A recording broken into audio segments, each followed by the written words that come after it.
Bismillahirrahmanirrahim. Assalamualaikum warahmatullahi wabarakatuh. Halo industrialis, kita lanjutkan ya pembelajaran kita tentang quality assurance. Kita akan masuk ke metode Six Sigma. Ya, kalau kemarin kita diskusi di modul sebelumnya tentang filosofis dari metode Six Sigma, nah hari ini kita akan coba lihat bagaimana sebetulnya Six Sigma ini bisa meminimasi produk cacat di satu perusahaan. Ya, jangan lupa silakan nanti untuk memperdalam, baca kembali literaturnya, kemudian nanti kita akan siapkan waktu sendiri untuk melakukan proses diskusi ya. Baik, kemarin di modul sebelumnya juga sudah dibahas bahwa sebagai sebuah disiplin ilmu, metode Six Sigma ini menerapkan kaidah-kaidah tertentu, diantaranya tahapannya adalah ada yang disebut sebagai DMI-EC ya. Define, Measure, Analyze, Improve, and Control. Jadi tahap pertama yang dilakukan dalam penerapan metode Six Sigma adalah kita mendefinisikan dalam satu bagian tertentu itu kira-kira proses apa yang menyebabkan menjadi penyebab dari suatu produk cacat. Ya. Nah kita definisikan, kita define, kita temukan di proses mana yang menimbulkan produk cacat tersebut. Ya. Kemudian tahap berikutnya adalah kita melakukan measure, ya, kita ukur gitu sebesar apa kecacatan itu ditimbulkan. Ya. Misalnya ukuran itu seharusnya diameternya adalah 5 plus minus 0,5 mikron misalnya. Kita lihat apakah produk cacat itu ada di luar rentang itu, kemudian nanti kita akan cari tahu apa yang menjadi penyebab produk yang cacat itu berada di luar rentang yang sudah dispesifikasikan. Ya, itu tahap measure, kemudian kita analisis dengan cara mencari akar masalahnya, mencari penyebabnya, kenapa produk kita ini cacat seperti yang dibahas tadi. Nah, kalau kita sudah tahu begitu ya, sudah kita analisis apa akar penyebabnya, maka tahap berikutnya adalah kita melakukan proses improvement, ya kita perbaiki proses-proses tadi sehingga kalau tadi dihasilkan ukuran yang di luar batas toleransi, mungkin akan kita perbaiki setting mesinnya, setting pahatnya, putaran mesinnya dan sebagainya begitu ya, sehingga nanti si produk itu ada pada rentang yang sudah dispesifikasikan ya. Nah, yang terakhir adalah tahap kontrol, ya, C di bagian terakhir. Tahap kontrol itu bahwa kalau kita sudah melakukan proses improvement, maka kita harus bisa yakinkan bahwa proses yang menyebabkan produk cacat tadi tidak terulang. Ya. Nah, bagaimana caranya? Bisa berbagai macam cara. Salah satunya misalnya kita bisa membuat SOP, ya, standar operating procedure yang baru, gitu, sehingga kesalahan-kesalahan yang pernah terjadi yang menyebabkan produk cacat itu tidak menjadi terulang kembali karena kita sudah menemukan cara atau metode kerja yang baru. Ya. Nah, pada modul berikutnya nanti kita akan bahas bagaimana penerapan ya dari DMIC ini pada satu perusahaan yang merupakan hasil penelitian dari kakak kelas Anda. Nanti kita akan bahas di modul berikutnya. Ya, ini sekilas tentang define, measure, analyze, improve, and control. Ya. Nah, tujuannya jelas, sudah kita berulang-ulang bahwa tujuan dari Six Sigma adalah yang pertama menghilangkan cacat produksi, ya, yang kedua memangkas waktu pembuatan produk, dan tentu saja yang terakhir pada ujungnya adalah menghilangkan biaya-biaya yang tidak diperlukan karena adanya produk yang cacat. Ya. Nah, ada terminologi yang harus kita pahami bersama dalam metode Six Sigma ini, ada yang disebut sebagai cost of poor quality, biaya yang disebabkan oleh kualitas yang buruk. Ya, jadi teman-teman, para industrialis, kalau satu perusahaan menghasilkan produk yang cacat, yang tidak diterima oleh konsumen, maka perusahaan itu nanti harus mengeluarkan biaya tambahan. Biaya apa itu? Yang pertama biaya proses pengembalian, biaya klaim ya dari konsumen, dikembalikan ke perusahaan kita. Kemudian produk itu harus kita analisis lagi, kalau bisa direproses kita akan reproses lagi atau rework lagi, dan tentu itu menjadi satu biaya tersendiri. Kemudian ada biaya transportasi dan sebagainya. Ya, itu biaya yang kita sebut sebagai cost of poor quality. Nah, Kalau biaya itu membengkak, maka tentu saja akan menggerogoti margin kita. Ya, kalau menggerogoti margin, artinya apa? Artinya kita tidak bisa berkompetisi dengan perusahaan-perusahaan yang lain. Kalau kita egois, perusahaan kita egois, margin tidak mau berkurang, maka harga yang akan kita naikkan. Begitu harga kita naikkan, kita tidak bisa berkompetisi dengan perusahaan sejenis dari para kompetitor kita. Ya. Kemudian di samping itu juga ada yang namanya hidden cost kalau perusahaan kita menghasilkan produk yang cacat. Apa itu hidden cost? Misalnya konsumen menerima produk dari kita dan dia tidak puas, ya. Karena dia tidak puas, pertama dia akan klaim, yang kedua dia akan tidak percaya lagi kepada perusahaan kita. Kalau dia sudah tidak percaya, maka dia tidak akan melakukan repeat order lagi. Ya, tidak akan memesan lagi kepada kita. Bahkan yang jauh lebih buruk lagi, dia akan bercerita kepada kolehannya untuk tidak memesan barang dari perusahaan kita. Ini adalah hidden cost. Dalam jangka panjang, maka kita akan kehilangan daya kompetisi kita. Sehingga tidak menutup kemungkinan perusahaan kita akan mengalami kebangkrutan karena kalah bersaing dengan perusahaan-perusahaan sejenis yang lebih handal, yang produknya lebih baik. Ya, itu yang disebut sebagai cost of poor quality. Nanti silakan Anda lihat lagi di literatur ya. Nah, seperti ini ya. Jadi cost of poor quality itu kalau kita lihat kalau nilai nyatanya seperti atau nilai yang tampak begitu ya, seperti tidak besar, tetapi kalau kita kaji lebih jauh tadi kita akan kehilangan pelanggan, kemudian juga kita akan kehilangan banyak kesempatan, maka kalau kita rupiahkan atau kita monetasi, maka sebetulnya biaya itu akan sangat besar. Ya, makanya disebut sebagai cost of poor quality ini seperti gunung es yang munculnya sedikit, padahal di bawahnya itu dia menimbulkan biaya-biaya lain yang jumlahnya lebih besar.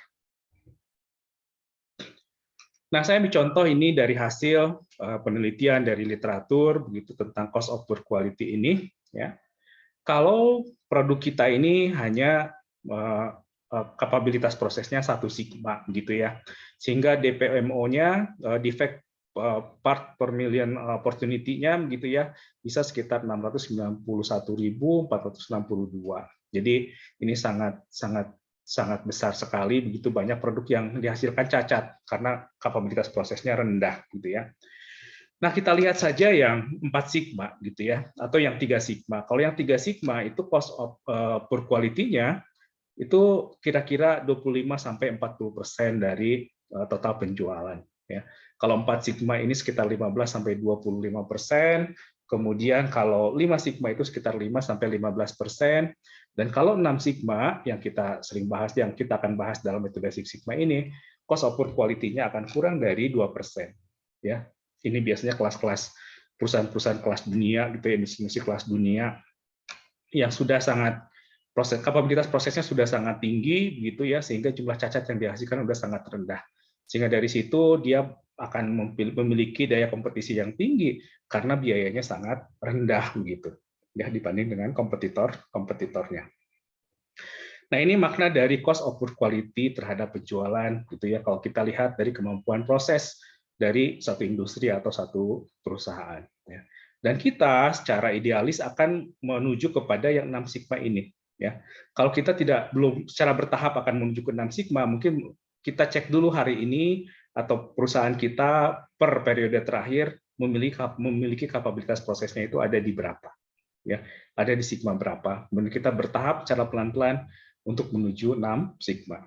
Ya, tentu dikatakan di bagian filosofis kemarin bahwa Six Sigma ini tidak instan, butuh waktu yang cukup panjang dari mulai perencanaan, pelatihan sampai kita bisa memetik hasilnya. Ya. Kira-kira seperti itu. Nah, dalam literatur, perspektif Six Sigma ini bisa kita lihat dari 2 perspektif. Yang pertama adalah perspektif statistik, ya. Yang kedua perspektif metodologi. Nah, apa ini bedanya? Kita periksa, gitu ya. Nah, kalau dilihat dari perspektif statistik, kita memahami sigma ini sebagai standar deviasi, ya kan? Sebagai standar deviasi atau simpangan baku, gitu ya, dari nilai rata-rata. Ya. Suatu proses itu dikatakan baik, ya, kalau apa? Kalau produk yang dihasilkan berada pada satu rentang dari nilai rata-rata itu, satu rentang tertentu yang disepakati yang kita sebut sebagai spesifikasi. Nah, dalam rentang ini ada yang namanya batas atas atau upper specification limit, Kemudian ada juga yang namanya batas bawah atau lower specification limit. Saya ambil contoh misalnya kalau Anda datang ke satu perusahaan membuat satu silinder begitu ya, diameternya itu adalah 5 mm, kemudian masih bisa diterima kalau lebih 0,5 mikron atau kurang 0,5 mikron.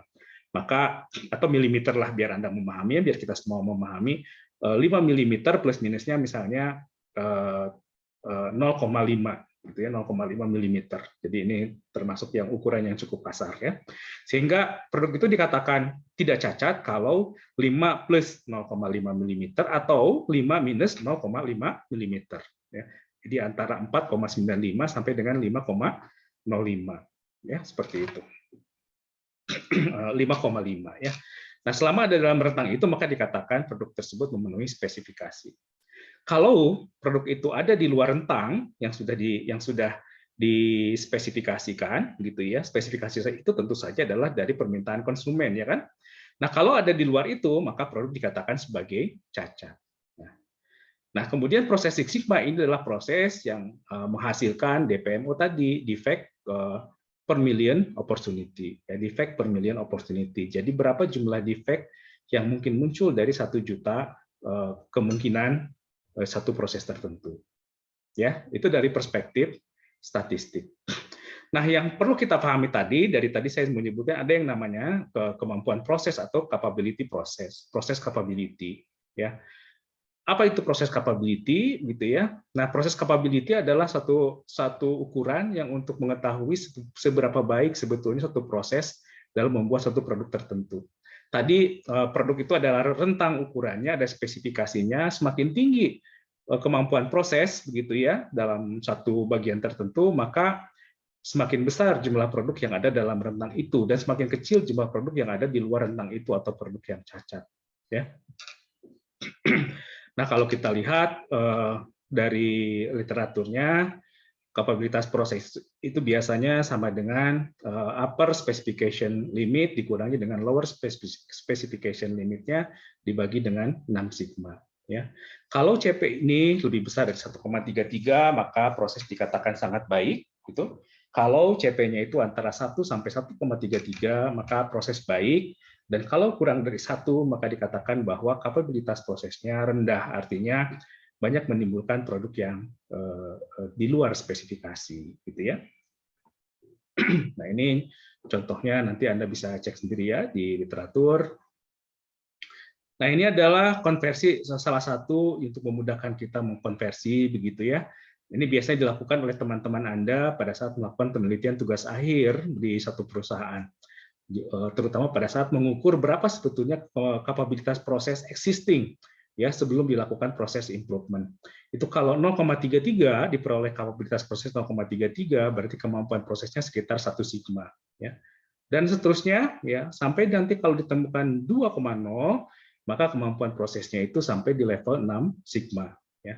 Biasanya perusahaan-perusahaan dari penelitian kakak kelas umumnya itu kapabilitas proses ada di sekitar 2 sampai 3 sigma gitu ya. Nah, tentu saja tidak apa-apa itu kita akan lakukan proses perbaikan karena dikatakan di bagian filosofis sebelumnya bahwa Six Sigma ini adalah suatu proses yang berkesinambungan ya, dinamis berkesinambungan secara terus-menerus. Nah, tadi juga kita mendiskusikan tentang DPMO dalam Six Sigma ya. DPMO adalah tadi saya sampaikan sebagai jumlah kesempatan atau potensi yang dapat mengakibatkan cacat ya, atau defect. Misalnya dalam satu unit produk terdapat 10 daerah potensi yang dapat mengakibatkan cacat. Ya, jika kita memproduksi 1000 unit produk, maka akan terdapat 10.000 kesempatan untuk proses yang cacat. Ya. Sehingga DPMO itu dirumuskan sebagai D per U dikalikan dengan opportunity-nya dikalikan dengan 1 juta. Ya, karena dia per million opportunities. Ya, ini yang disebut sebagai DPMO. Nanti kita akan lebih jelas lagi pada saat kita membahas studi kasus di modul-modul selanjutnya. Ya. Nah, para peneliti terdahulu juga sudah mencoba mengkonversikan, gitu ya, mengkonversikan kalau probabilitas tanpa cacatnya itu sekitar di 30,9%, maka DPMO-nya ini ada di 690.000, sigmanya itu 1. dan seterusnya. Kalau probabilitas tanpa cacatnya mencapai 99,9997%, maka DPMO-nya ada di angka 3,4, artinya sigmanya itu ada di level 6 sigma. Ini adalah tahapan proses ideal yang dituju oleh semua perusahaan. Tinggal kita cek perusahaan kita ada di level mana, kemudian nanti secara perlahan kita naikkan sampai menuju 6 sigma ini. Ya. Nah, yang kedua adalah ada yang namanya perspektif metodologi. Ya, Six Sigma merupakan pendekatan menyeluruh untuk menyelesaikan masalah dan peningkatan proses melalui fase DMIC tadi yang saya sampaikan, define, measure, analyze, improve, and control. Ya. Nah, DMIC ini merupakan jantung dari analisis Six Sigma, ya, yang menjamin bahwa voice of customer atau keinginan konsumen ini bisa berjalan dalam keseluruhan proses, sehingga produk yang dihasilkan akan memuaskan pelanggan. Kembali, kata kuncinya adalah pada customer satisfaction, karena dialah nanti yang akan membeli produk-produk yang akan kita buat. Ya. Tadi sudah saya sampaikan kembali secara jelas bahwa DMIC itu define, measure, analyze, improve, and control. Ya, nanti kita akan bahas lebih jauh pada saat kita membahas studi kasus. Ya. Nah, patokan-patokan apa yang perlu kita lakukan dalam melakukan proses define? Ya, di proses define Anda bisa menggunakan 7 tools. Ya, bagaimana mendefinisikan atau mendefinisikan masalah di satu tempat tertentu sehingga itu menjadi penyebab dari produk cacat.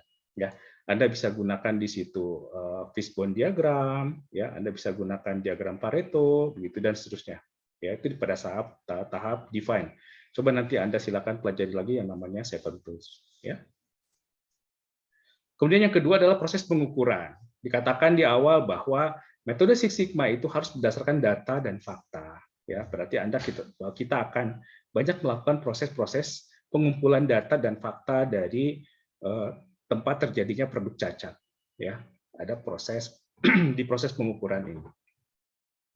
Kita akan melakukan proses analisis sistem pengukuran, kemudian kita juga akan melakukan analisis kapabilitas proses CP tadi yang sudah kita bahas. Kemudian kita lakukan analisis.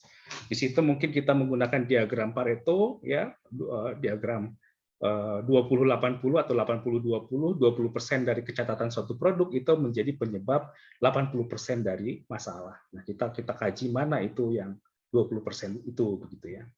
Kemudian yang kedua adalah diagram sebab akibat, cause effect diagram, ya. Kita gunakan diagram Ishikawa atau diagram tulang ikan. Kemudian kita coba juga melakukan uji hipotesis rata-rata. Jadi pada saat kita melakukan proses analisis, tujuannya supaya apa? Supaya nanti kita mengambil keputusan dengan benar. Ya, keputusan kita adalah valid karena berdasarkan data dan fakta serta analisis yang juga valid. Ya. Kemudian pada saat improve, pada saat pengembangan, nah kita mungkin akan menggunakan disiplin-disiplin ilmu yang lain. Ya. Misalnya kita mendapatkan bahwa produk cacat ini disebabkan karena pada saat proses dilakukan di permesinan tidak menggunakan alat bantu. Ya. Mungkin kita improve-nya adalah kita akan membuat satu alat bantu tersendiri untuk proses tersebut supaya cacatnya menjadi minimum. Atau di tempat lain, di penelitian yang lain, salah satunya adalah di industri tekstil, begitu ya. Ternyata karena ada proses ramuan dari proses pencelupan untuk proses pencelupan yang membuat prosesnya menjadi sangat panjang, gitu ya. Sehingga ramuannya bisa saja dirubah, gitu ya. Tentu ini membutuhkan disiplin ilmu yang lain, ya, yang membuat ramuan-ramuan baru untuk proses pencelupan sehingga nanti dihasilkan produk yang tidak cacat dengan waktu proses yang lebih pendek. Ya, ini dalam proses improve ini akan sangat bergantung kepada latar belakang skills atau keterampilan dari karyawan-karyawan kita atau dari entitas-entitas kita yang melakukan proses perbaikan tadi.